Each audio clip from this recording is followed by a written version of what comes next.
Good day guys! Coach Carl here, another day no para sa atin. And today, August 2, 2024, magre-react tayo dun sa isang students natin na nagpasa ng assignment niya and tingnan natin ano yung nangyari dun sa mga trade niya for the past few weeks, no? So dito kasi nagre-react ako dun sa mga trading activities nila, nagpapasa sila sa akin ng assignment para ma-identify ko ano na ba yung status ng studies nila, nagpo-progress ba sila, ano na yung growth nila, and makakapagbigay ako ng advice kung ano na yung dapat i-focus nila at kung nag improve ba talaga sila dun sa ginagawa nila dun sa program. So, let's go!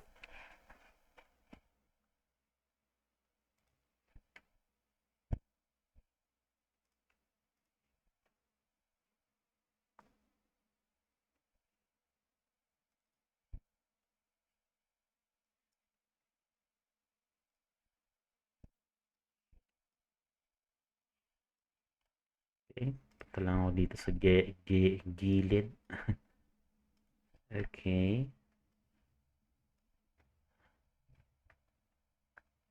Nasaan na yan?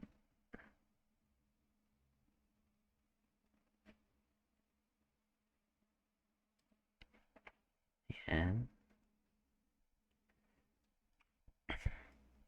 So, dito sa program kasi, nagkakaroon kami ng monitoring, especially dun sa ano yung achievements nila, no? Ano na yung nangyayari dun sa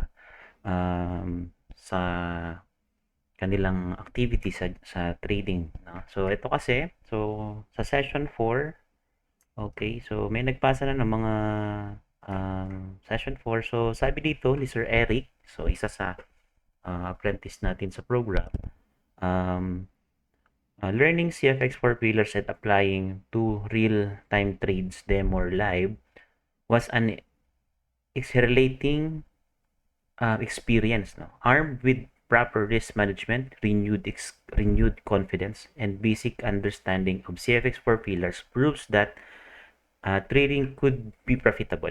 Putting all this to heart could make it in little tool for profitable and consistent trading. So dito, meron siyang pinasa na video. Ano nangyayari dun sa mga trades niya lately? Okay, so bubuksan natin siya. So papanoorin natin and magre-react lang tayo kung ano yung mga nangyari during dun sa mga trades niya. Okay, let's go.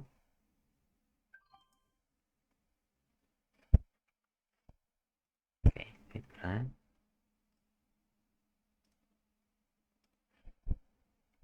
Okay. Cello for session 4 assignment for GP5 and 6.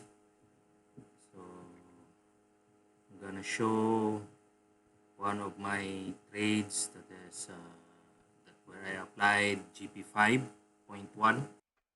So, pinasa niya pala to nung July 31. Pero yung mga trades niya to, titingnan natin kung kailan ito nag-start yung run na to. So it's here, it's NZD GPY. So started from June 13 na trade. Okay, nag-start yung run nung kanyang trades ay nakasell na siya dito kung mapapansin natin. Meron na siya ditong sell agad to sa 13 pa lang. June 13 to, no? Okay. So nakapaglagay ako ng dalawang trades dito ang pumasok. So I have a CFX 1.5 and then another one on June 17 sa NZD-CPI. So going down pa rin. So meron akong isang trade na pumasok. That's CFX 5.5. And then for July 24, today I am preparing for a GP 5.5. So, umabot ng July 24, no? Grabe yung hold niya. Yung confidence niya sa pag-hold ng position is tumagal ng from June 13 to July 24. Grabe. Tagal nun. Nice. Walang sinundo. So let's see for my journal. So journal, it started at July 13. July,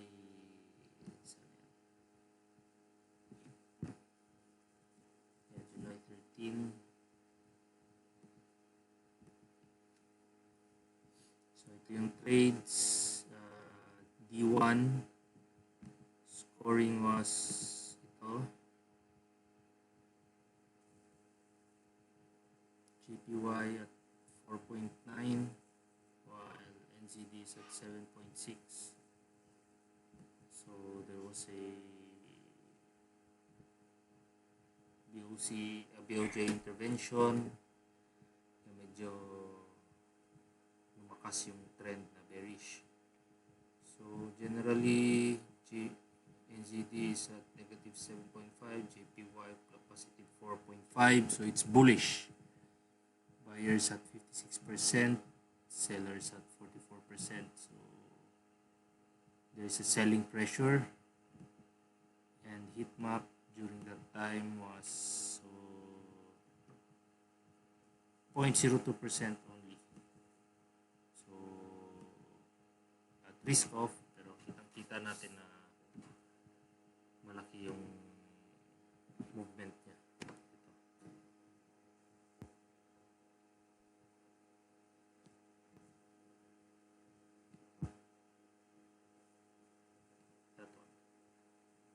From here, walang pumasok na trade dito eh. Mayroong dalawa dito. And then we tried here, walang pumasok. So, ayun. So, July 17, nagkaroon ng catalyst, the CPI. And was less than forecasted, so it's bearish. So we see here, ito siya, and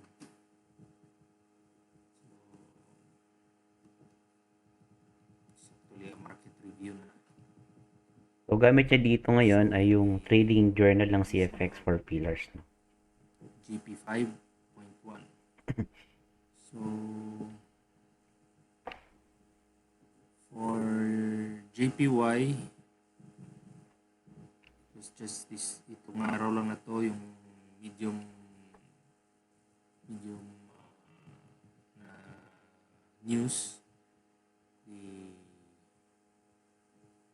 one,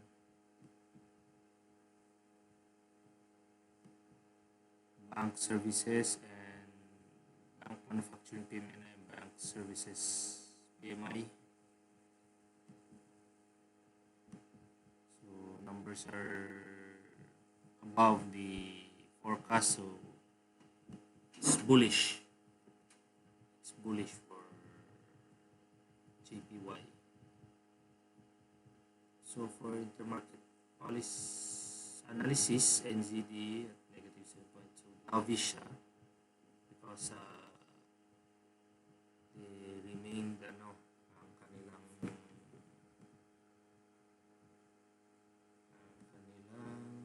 interest rate is the same. So they hold nila yung interest rate nila.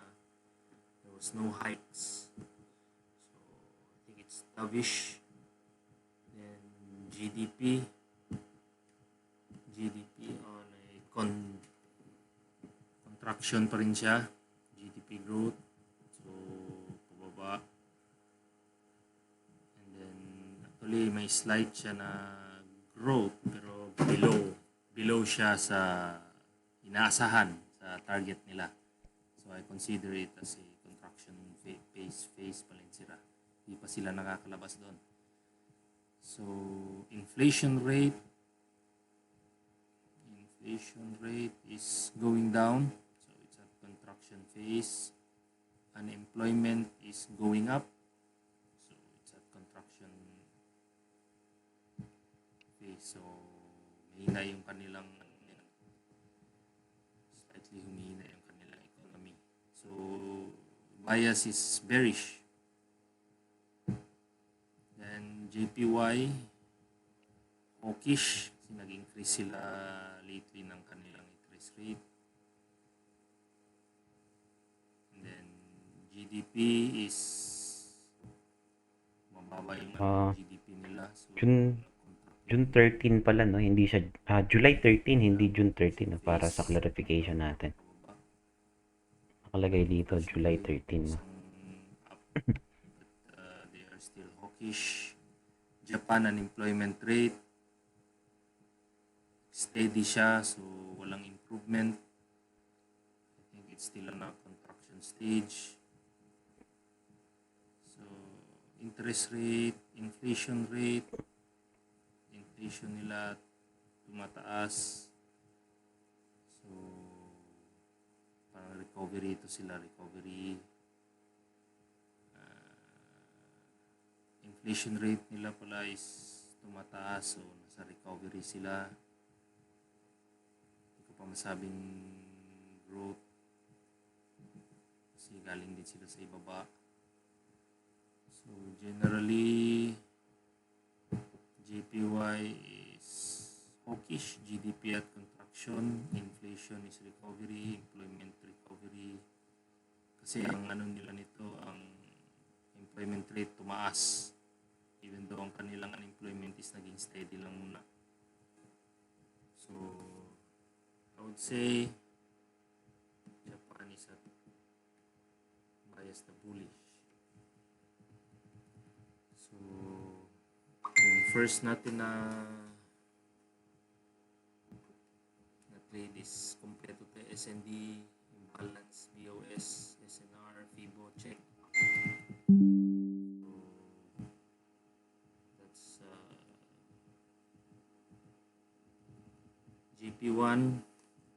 JP1 tayo doon. Continued bearish momentum as NZD is at contraction phase while JPY is strengthening and some BO intervention move the market a lot. So, technical bias for whole is bearish for the pair. So, we are currently at a sell position. Ito yung ano natin. Scoring is at negative 9.9 plus 2.7. So even with this positive 2.7, meron yung market intervention nila. So siguradong lalakas to. So lumakas nga after a day. July 18, pasok na ng GP1.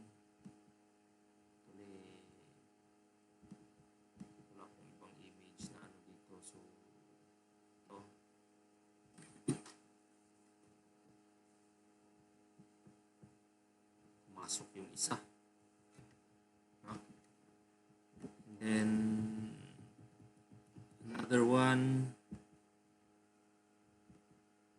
is the third na may pumasok dito. July pala lahat. Bakit to June? July yan, July. So, and then for today, July 24, 2024, 10 o'clock. So, GP 5.1. Hindi na umabot. Wala atang susunduin. So, NZD JPY still on a bearish momentum. So, ang exit plan ko so far is trail stop. Ito siya. So, grabe, oh. Ganda nun, no? So, ibig sabihin, sa lot size niya na 0.01 lang, no, ginagamit niya, umabot siya ng gain ng PNL niya ay positive $302, no? So, sobrang galing, no? Nice. Ito yung JPY natin. JPY. So, itong setup yung ginawa natin. 1, 2, 3, 4, apat yung pumasok. So, ang isa is at 39, 37. So, nasa 1,000 plus pips na itong NZD alone. Kasama itong iba. So, So, nagbibilang siya ngayon ng pips kung ilan yung gain niya sa pips, no? So, lahat positive. GP Galing. set up natin at pumasok. AUD, GPY, meron bago lang kanina, 7 o'clock, ang CAD, yung 18, saka 22. Okay, nakapasok pala siya ng So, 12. ito ang Meron, isa, may entry siya ng 12. 2,000, July 12 pala, hindi June 13. Nalagay niya June is June eh. total. Oh, June lagay niya eh, June. So, dapat So, July. that's it for my assignment on GP5 and 6. Wala akong Okay, na ano na sabi, galing. GP6. So mostly is GP5.1, walang 5.3. So nakaset up talaga lahat. Kasi limit. So that's all. Thank you. And may the pips be with us. Ahu! Ahu! Grabe. Galing, no? So, sa part na yun, no? Sa part kasi ng training ito, so even kahit demo pa lang siya, makikita nyo na yung resources natin or value nung education natin is hindi lang siya basta-basta, no? So, we are able to establish that confidence to hold the position for a couple of weeks, no? So, weeks from July 12 to 24, no? So, ilang weeks na yon? Magti-3. So, and upon computation, so nakita ko dito sa part na to, ayan, is umabot siya ng 300 pips, ay $300, no? So, gamit natin ng, sa paggamit natin ng lot size na 0.01, ayun, may 0.02 din pala dito. So, nag-average siya ng 3,000 pips yung position na hino-hold niya. So, imagine that, no? So, kung computing kasi natin yan, mabilis lang naman mag-compute ng pips eh. So, i-divide mo lang yan, ito, sa lot size, 300 divided by, mali, times pala dapat. 300 divided by 1 ay point, yung 0.10, I mean, sorry, 0.10, times natin yan sa 300. Yan. So, 3,000 pips na, yun na yung hino-hold niya na position. So, doon na build yung confidence natin on how we trade or handle yung account natin. So, yung equity niya dito is 970. Okay? So, yung equity niya ay 970, then nag-gain siya ng 300. So, total niya ay 1,270. So, ganun na build yung confidence niya, no? And, para mapakita ko sa inyo, as a proof, connected din siya sa my FX book. Okay, so, para makita ko din sa inyo, so, dito sa part na to, no? So, currently, meron ulit siyang mga orders, no? So, this is continuous training dun sa program. And currently, yung account niya is nag-gain na siya ng 19%, no? So, sa pag-start namin ng session ng June, ay yun agad yung nag-gain niya, no? 19% ng account. So, currently, meron na naman siyang bagong equity. Ibig sabihin, hindi pa nag-update yung my FX book. So, ang equity niya ngayon is 1,387. So, meron siyang ino-hold na position na naman. So, ma-check natin siya sa baba. Ayan, sa part dito sa baba na to. Ay, sorry, hindi ko, tama, nakikita naman dito. Okay, so, litan ko para sarili ko, laki. So, sa part na to sa baba, okay, so, ito yung current open trades niya. So, meron na naman siyang current position na 22 positions, no? Gumagamit lamang siya dito ng risk management na minimal and meron siyang stop loss, no? Lahat yan may stop loss. And dito sa part na to ay okay, ito yung pips, no? Pips yan. Ito. Total of pips na naman niya is na hino-hold ay currently ay 2,516. So, that is amazing, no? Amazing story para dun sa students natin and even ako, no, na-amaze ako dun sa result na nagawa through our program and system ay nakapag-provide tayo ng mas maganda or valuable information at kakapulutan natin ng aral at syempre ng gain, no? So, last month, June ay naka-gain siya ng 3.52% and last month, July, is 15%. So, yung 5% guys or 3 to 5% ay mataas na yan. Pero pag umabot ka pa ng 15%, so that is a totally, kumbaga yung exceeding dun sa 5% ay bonus mo na siya, no? And currently, he's running gain na naman and meron na naman siyang total of, ano to, tawag nito, compute lang natin siya, yung $196 divided by yung total equity niya, 196 divided by 1,191 is equals to times 100 lang natin to. So, okay, another 16% na, no? Ngayon pa lang, no?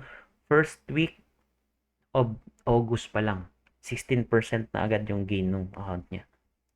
Okay, so hindi pa naman siya totally close. Pwedeng bumaba yan or pwede pa siyang tumaas. So, depende doon sa magiging decision niya kung uh, ikukunin niya na yung reward niya or i-continue siya lang i-hold yung position. So, that would be all guys, no? And I hope matutunan ninyo din itong CFX 4 pillars na to and sana makasama namin kayo dito sa program at mas maging confidence kayo on what you are doing in trading at the same time mas maging profitable, no? So, kung gusto niyo pong matutunan yung program na ito, meron po tayo ditong program which is in-update ko na po ito. Okay, so punta lamang po kayo sa carlpohardo.com. So, yung courses natin start from beginning or beginners, intermediate, advanced, and masterclass. So, meron itong monthly subscription. So, dito sa beginners natin, meron 499 lamang po, no? So, pwede nyo na matutunan yung mga basics knowledge and skills, no? Kung paano kayo makapag-start, no? Sa CFX 4 pillars. Then, intermediate is 999.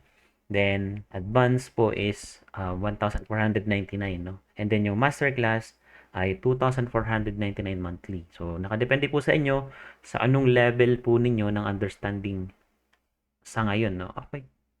Hindi nyo pala nakita, sorry. Ayan, ito. Makita ko. So, ito guys, no? Ito yung courses natin. So, meron tayong from beginners. So, 499 po siya. Ito po yung makukuha nyo po dyan. And meron tayong intermediate is 999 monthly. Then, sa advanced naman po is 1,499. And sa masterclass naman ay 2,499 pesos po siya. No? Sobrang baba na yan. So meron naman tayo, meron tayong mga one-on-one sessions. Pero, iba na po yung rate nito, no? So, ito kasi is lifetime na. Pwede nyo na pong ma-access yung any courses na available sa atin. And then, same time, tuturuan ko po kayo ng one-on-one. So, ito po yung mga rate natin, 1,000 USD from full course. And then, mastermind naman ay 1,750. So, last time, bago tayo nag-open ng bagong slot ngayon, this price was 1,000 USD and then sa mastermind in 1,550 USD. So ngayon, nag-reopen na tayo ay tumaas na naman po siya, no? And pag naubos na naman po yung 5 slot na inopen ko dito sa full course natin and sa mastermind ay magi-increase na naman po siya in the future. So, mas maganda makapag-take action na po kayo agad ngayon pa lamang at kung gusto niyo pong matutunan at paano ito maaral, i-check nyo na lamang po yung ating course sa link sa comments sa baba para ma-access nyo po ito or you can search carlpohardo.com para ma-direct po kayo dito sa website nito. So, okay. I guess,